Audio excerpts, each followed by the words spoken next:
Peter, afisa udhibiti ubora wa shule wa wilaya ya Kishapu. Nipo idara ya udhibiti ubora wilaya ya Kishapu. Udhibiti ubora wa shule ni mchakato wa ndani na nje ya shule unaokuza, kusaidia na kutoa viwango vya ubora vilivyokubalika kwa masuala yote ya maisha ya shule ili kuhakikisha kuwa viwango vya ubora vilivyokubaliwa na serikali vinafikiwa na kuendelezwa.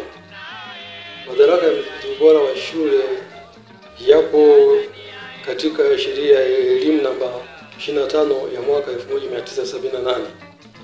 Majukumu ya jumla ya udhibiti ubora wa shule ni kuhakikisha kuwa sera, sheria, kanuni na viwango vya elimu vinazingatiwa katika mfumo wa elimu nchini. Idara ya udhibiti ubora wa shule imebadilika kutoka ukaguzi wa shule kuelekea mfumo jumuishi zaidi uliojikita sana katika uboreshaji wa shule. Kwenye utaratibu uliokuwa unafuatwa zamani wa ukaguzi wa shule, wakaguzi walilenga zaidi kwenye mchakato uliokuwa hauna msisitizo katika matokeo au katika kuiwezesha shule kutumia mrejesho wa ukaguzi kwa ajili ya uboreshaji wa shule. Mtindo wa udhibiti ubora wa shule unaweka kipaumbele kwenye matokeo ya ujifunzaji.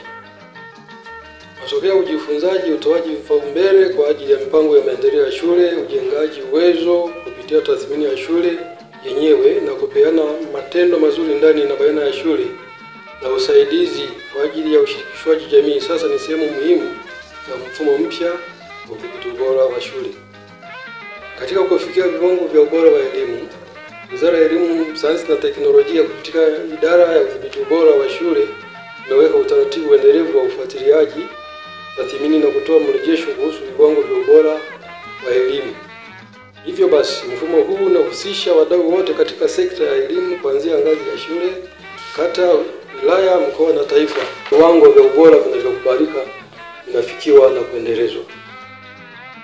Katika kufanya tathmini ya ubora wa shule, kuna aina tatu za tathmini zinazofanywa na wadhibiti ubora wa shule. Aina ya kwanza ni tathmini ya jumla.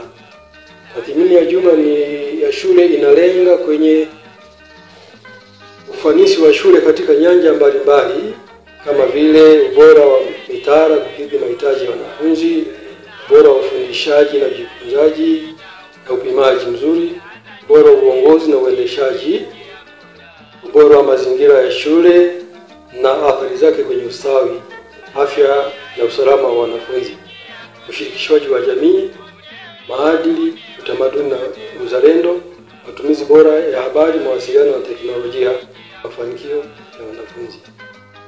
Aina ya pili ni tathmini ya ufuatiliaji ambayo hufanywa na wadhibiti ubora wa shule baada ya asasi ambayo imekwisha kufanyiwa tathmini ya jumla kukaguliwa ili kupima ni kwa kiasi gani ushauri na maendeleo au mapendekezo yaliyotolewa yamefanyiwa kazi. Aina ya tatu ya tathmini ni tathmini maalum.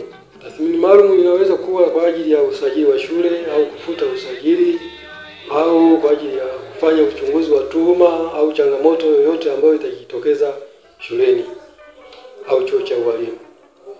Baada ya tathmini ya shule kufanyika, wadhibiti ubora huandika taarifa za matokeo ya tathmini na kuzituma kwa wadau mbalimbali kulingana na aina ya tathmini. Kwa hiyo tathmini ya udhibiti ubora wa shule haiwezi kukamilika bila ya taarifa ya tathmini kufanyika. Kwa hivyo matokeo ya tathmini huwasilishwa kwa maana ya ili wawezesha wadau kupata taarifa na kufanya maboresho sehemu ambazo zimebainishwa na wadhibiti ubora wa shule.